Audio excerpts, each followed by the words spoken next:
It's been 27 years. Leonardo DiCaprio and Kate Winslet shared a kiss on Tuesday as they reunited 27 years after their blockbuster film, Titanic, was released. The Don't Look Up star, 50, attended the screening of Winslet's latest film, Lee, at Harmony Gold in Los Angeles, where he also introduced her ahead of a panel. "Kate, my dear friend. Your work in this film has been nothing short of transformative," the actor said in a video shared on Instagram by journalist David Caspi. "I continue to be awestruck.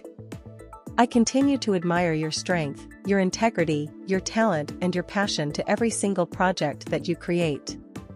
Without further ado, one of the great talents of my generation, the one and only Kate Winslet," he added. As the Oscar-winning actress took the stage, she kissed her longtime pal on the lips and hugged him. The pair also posed together alongside a poster promoting the film, which follows the story of photographer Elizabeth Lee Miller, a fashion model who became an acclaimed war correspondent for Vogue magazine during World War II. In the snap, the 49-year-old actress rested her head on DiCaprio's shoulder as they held on to each other's arms and smiled for the camera.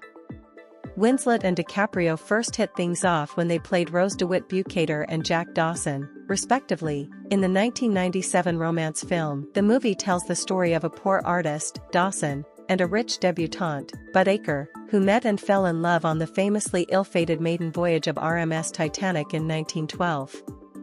The movie was an instant hit at the box office, raking in more than $2 billion worldwide and snagging several awards, including 11 Academy Awards. 20 years later, they reunited on-screen once more as they played a married couple in Revolutionary Road. The pair have remained friends following the release of James Cameron's worldwide phenomenon.